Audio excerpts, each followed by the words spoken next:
Well, I think I've made it relatively clear over everything that uh, I'm just sort of constantly chronically depressed. Um, and well, I don't know. My life has been a more or less constant struggle to want to get up and do things instead of wanting to just, like, I don't know, sit and try to avoid uh, negative thoughts. And I don't know. I've many stages tried to sort of commit my life to science, fundamental discovery of things, and also on applications engineering. Actually, probably mostly focused on the latter, to be honest.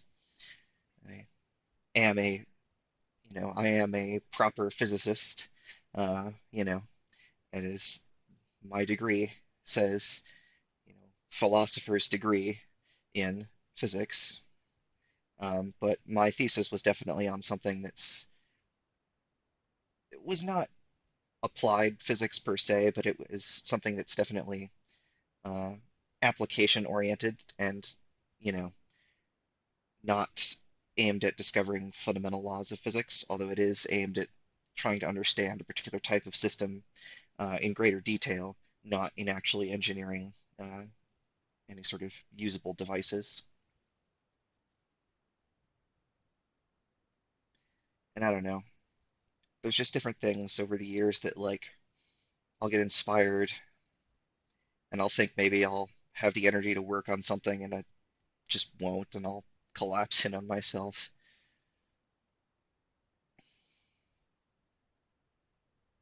I don't know.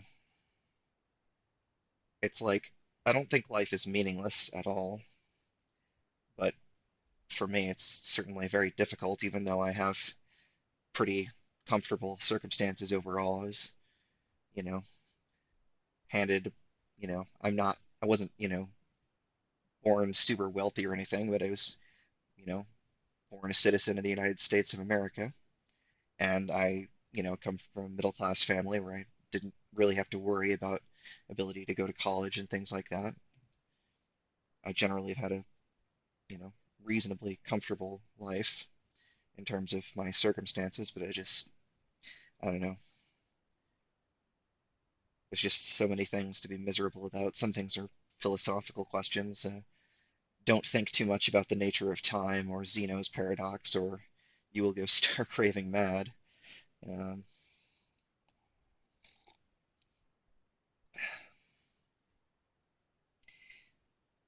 and I don't really know what to sort of do to get myself to do these ambitious things that have always motivated me. I've always come up with these grandiose plans, which are usually involve. Uh, I like thinking a lot. I like it and I dislike it. I don't like thinking about, you know, the actual hard work part as much as I should. In fact, nowhere near it. I really need to do a lot better. Uh, I don't know. You know, I'm somebody that used to get extremely, I still do get inspired by space exploration. Of course, we recently landed a new rover on Mars, and I am excited. I'm also disappointed in myself that I never ended up working on anything like that. I have reasons for going into what I went into, which is condensed matter physics and now optics and photonics.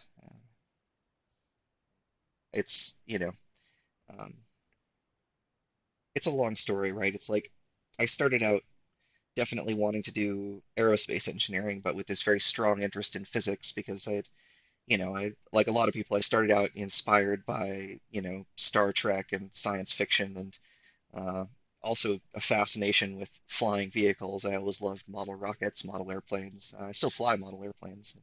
Should get back into rockets at some point. They're fun too. But of course, there's no flying, right? You push the button and they go up.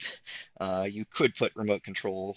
control surfaces on a rocket, but that would generally not be a very good idea for there are actually some people that have like gliders that will get launched up by a rocket and then they fly it back down remote control. Um, so, anyways, I don't know. I I wanted to build my own spaceship when I grew up, and uh, I don't know. And I also, various points, wanted to build airplanes too, and I don't know. I just, flight is inspiring, right? Um, I also inspired by sort of this. Well, I don't want to be like Captain Nemo, but I'm inspired by this sort of 20,000 Leagues Under the Sea sort of thing, right? Of like also going to this like sort of quasi-alien environment and exploring there, and building these fantastic machines that would let us do that. And I don't know, I got depressed a lot, especially starting in high school, and I would go through alternating waves of feeling like everything was pointless and obsessing over weird philosophical problems. Then simultaneously, other times it'd be tremendously inspired again, but I always had difficulty like doing the actual detailed work that I needed to do those things. And I always thought I was just gonna, go do it.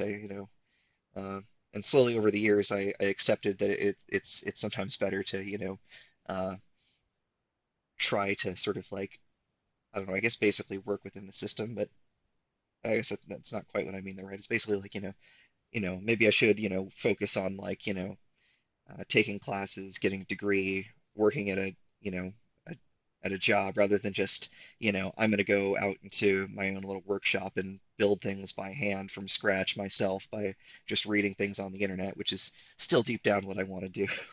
I have some new plans that I've had for well, since about middle of grad school. I don't know, in college, I started out actually in college, I briefly thought maybe I would want to be, and some part of me still does want to be a fighter pilot. Um, you know, that's not so much. It's inspiring in its own way. It's more just sort of cool and fun, right? It's an awesome job, and it's inspiring to see people get to do that. It's not the same sense of like progress and exploration, though. Um, you know, I did see that recently China and India finally disengaged on the Himalayan border, so I'm feeling a little bit less freaked out about that, which is good. Uh, but yeah, in college, I started out, I did Air Force ROTC for one semester, and then stuff happened such that I was not able to continue that. I did dumb things, um, and like, uh, I don't know.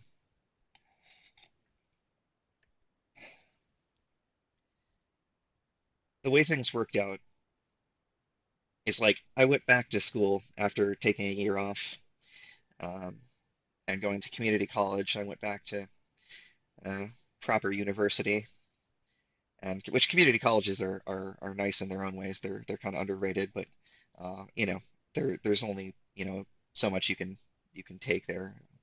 Kind of not to my own horn, but I was already entering freshman year of college. I already had taken in high school. In some cases I took them out of community college. I'd already taken pretty much all of the math prerequisites and a lot of the physics prerequisites for an engineering major. Um, so I really wanted to go on forward to upper division coursework, and you can't do that at a community college. Um, but so I went back, and I don't know. I was tremendously disappointed by all the other aerospace engineering majors because to me it was like, why do I want to do this? Because like, like just watch an airplane take off. It's the most incredible thing. We can literally fly now. And also look at all these fantastic space exploration projects. And this was admittedly at a time where space exploration was in a kind of grim state. We were about to retire the space shuttle with no replacement, and this was before SpaceX had their meteoric rise to success. Um, and I don't know, whenever I talk to everybody about like why, why, well, why do you want to do this? And whenever I would try to talk to people in my classes about about science and engineering ideas and exciting things that were going on, they would basically just be like, "Oh, yeah, I just want a job, and this seemed like kind of okay, and pays well." And I'm like, well, I don't want to discourage people from going into STEM fields to find steady work because it is a good option and a good way to earn a good middle class income. But at the same time, it was tremendously disappointing, right? It's like, is that the only thing that motivates people? I mean, I guess I don't know. You know, there's other things in life besides space exploration, but like I don't know. It was just it was really depressing to see the extent to which everybody just didn't care, basically. They just I don't know. At the risk of sounding pompous, most people are focused on their own lives. Um, that's not an entirely bad thing, but I don't know. It is, again, it's not other people's fault, but like when you're someone like me that gets extremely depressed and the only thing that keeps you going is that there are these, fantastic, inspiring things out there, and then you try to talk to people about them and they're just basically like, like the people that are in line to work on those things, and in some cases are working on them, and they're just like, oh, whatever. I don't know, it sucks, you know. And that's actually why I ended up going into physics, is because when I talked to other physics majors, they actually cared about physics. Um, and then I got disappointed all over again in grad school, and I think it was just luck of the draw there that my particular graduate cohort I went in with kind of didn't care about physics, and I don't really know. It makes sense getting a bachelor's or even a master's, like just because you think it'll be a good career, but to get a PhD in physics when you don't actually find physics inspiring and you don't love it, it's like, why? Why? And the answer, of course, is that it's cool, right? It's like you could say, I'm a physicist, but it's like, but you don't care. So why are you doing this? And it was depressing and disheartening all over again. And again, I have clinical depression that plays into this massively, but still, it was hugely disappointing. And I don't know. I stuck it out anyways and got my physics PhD, and there were some people who did care and were interested and talked to them. But then other times, those, I don't know, it is a mixed bag. The tragic thing is that the people who seem to really care, unfortunately, are the theorists. And the people who really care are theorists that are like kind of divorced from reality and like the fact that physics is actually science. Um, Good theorists are not like this. The truly good theorists are the ones that ground themselves in experiment. Um, you know, do not get me started on string theory, or it'll never be the end of it. Um, I I don't know. String theory, when it started out, was an interesting idea, and I actually really like one of the original people who came up with it, Leonard Susskind. But I don't know. I think people have at least stopped obsessing over it, which is good because it's stupid.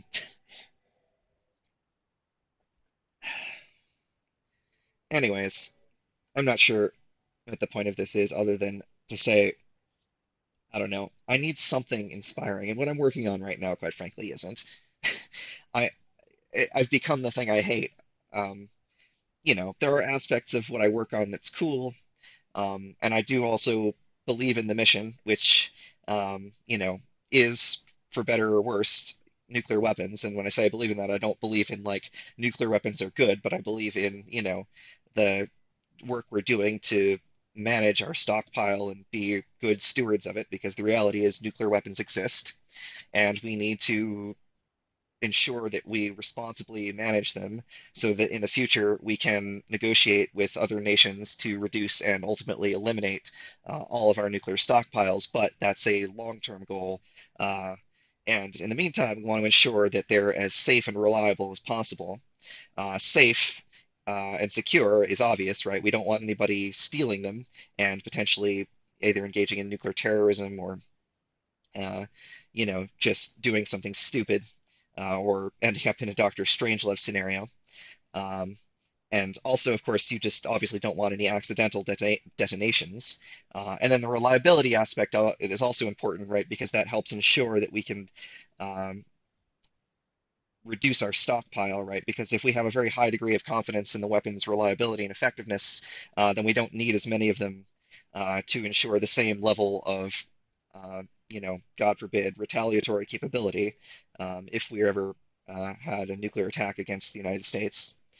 So, the goal is to maintain that level of deterrence and potential retaliation if it's ever necessary, with the minimum possible number of weapons. And so, I'm glad to be contributing to that. And of course, the other thing is I do get to do like things that are basically research, right? I'm not working on any production components. I'm working on things that are just pure research projects that will help ensure that our continued updates to our nuclear stockpile do that, which I work at Sandia, not Los Alamos or Livermore, so we really don't do anything with the actual like, nuclear part of the nuclear bomb. We don't work on, you know, actually like causing a nuclear explosion insofar as like the nuclear physics or anything like that. We basically work on the peripherals, right? So all of the electronics and the things that ensure that a weapon will never fire if it's not intended to, and will always fire when the correct codes are put in through the permissive action link. Anyways, so point in case, what I do now is not particularly inspiring. It's important.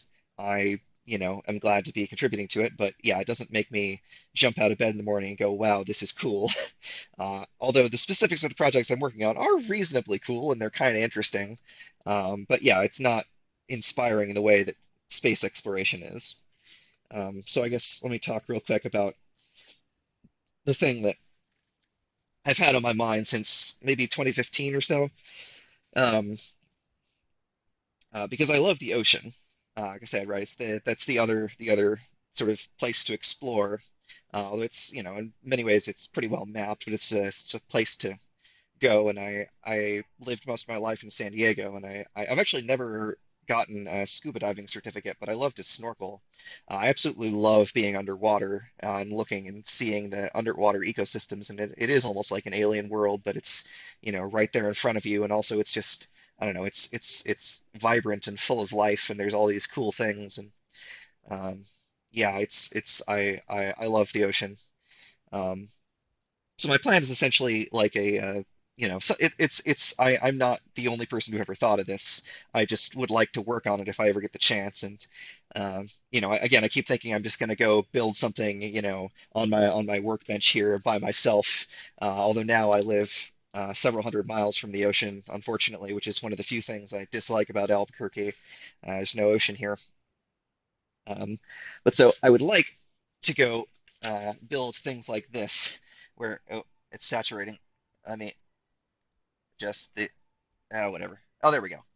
So what you can see is my grandiose plan here, where basically you go and you put these structures out in the open ocean, and they float.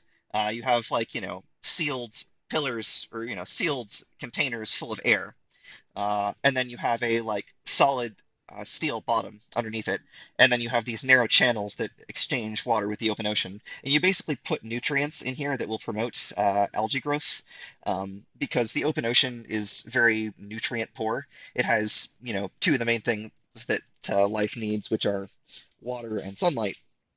But it's lacking typically in nitrogen, and in turn, nitrogen can be fixed, right? So there's nitrogen in the atmosphere, but it's in N2, right? Two nitrogen atoms very, very tightly bonded together. And so, in order to make it usable for basically to construct proteins for living organisms, it has to be what we call fixed, which means that basically you have to bond a nitrogen to some other atom, typically either hydrogen or carbon, or often both. And so there are organisms that do this. They're called diazotrophs. And there are even marine organisms that do this. There are different algae and cyanobacteria that actually do pull nitrogen out of the atmosphere and turn it directly into amino acids, the building blocks for proteins. But they need other nutrients to do that. And basically, the main thing is iron. It's kind of hard to explain, but basically, you need the enzymes that pull nitrogen out of the atmosphere need a metal atom in them, um, because reasons. And a lot of those organisms use iron. Terrestrial organisms use a lot of other, often heavier elements, um, sometimes lighter. Um, One common one for soil-based diazotrophs is molybdenum, which is an element near and dear to my heart because I've it's cropped up several times in my career, and it's also element number 42. Um, so yeah, it would be cool to be able to do something like that. Um, am I ever going to get to work on something like that? I don't know, but it would be cool because there's sort of three reasons to do it. So the goal is to increase primary production a little bit, right? So you provide these shelter tanks. So there's other proposals where you basically go and dump iron into the ocean, and this is primarily for carbon sequestration, though. Um, that's not a terrible idea, but this is only would manage a little bit of carbon sequestration, and it would be indirect primarily. So there's three reasons to do it, which I would say in order are sort of ecosystem restoration, food security, and carbon sequestration in that order. And the real advantage of something like that is that fish will actually, in the pelagic zone, the open ocean, fish will actually gather around pretty much any floating object that provides a little bit of shelter, uh, even if it doesn't really provide much protection against predators. They'll just do it. And so you do something like this where, like, you have a bunch of algae growing in the middle, and then also, sort of like small fish can get in and out, and have some respite from predators that helps boost their numbers. And then, you use this to also then, and then, again, remember, boost the primary production through growing some algae in here. And you try to really, really focus on those diazotroph algae that will then provide nitrogen via exchange with the open ocean to promote the growth of non-diazotroph algae, plankton, and yeah, that I think would be pretty feasible. And also, you could design these things so that they're relatively cheap to build, and you can sort of separate out the active components that might contain various toxic materials and electronic components, and make sure that those are sort of well protected. And then the big vats of steel, you basically just like let them rust. Try to make it entirely out of non-toxic materials and let the iron, like the steel, like the primary like nutrient is the iron, which will come from the steel itself that the structure is made out of. Like I say, basically like you ensure that these floaty air columns are sort of like protected with some sort of paint. And then the bottom, you sort of like, have some of it protected, but you let the upper surface here you kind of just let it rust, and let it exchange with the water in here, and then you just slowly replace these steel panels. But you can do all this more or less autonomously, which would let me work on my other thing I love, airplanes, right? Because you can send drones out to do the sort of replenishment type things, and um, yeah, and then you just have to be careful not to lose the robotic components because those have a bunch of uh, things in them that would you don't want leaching into the ocean, but the steel itself would actually be beneficial. So yeah, that's my plan for building floating things out in the pelagic zone. Um, is that ever going to happen? Probably not. I don't really even have the motivation and willpower to do my current job very effectively. Um, you know, I do a pretty poor job actually. Um, but yeah, I don't know. Maybe someday I'll get my myself together. I doubt it. Um, I don't know. I used to have a grand old plan where I was going to build some drones, fly them over the ocean, build some very small test structures on a shoestring budget, and then put together a Kickstarter, and get people to fund this grand old ambitious plan. And then once I have like a medium-sized project going, then I would apply probably to just apply for grant money, because this would probably be best as a government-funded project, um, for maintaining fish stocks. The government has an interest in maintaining the economic value of its coastal waters for fishing industry, um, and it would pay for itself in the increased uh, you know economic production for the nation.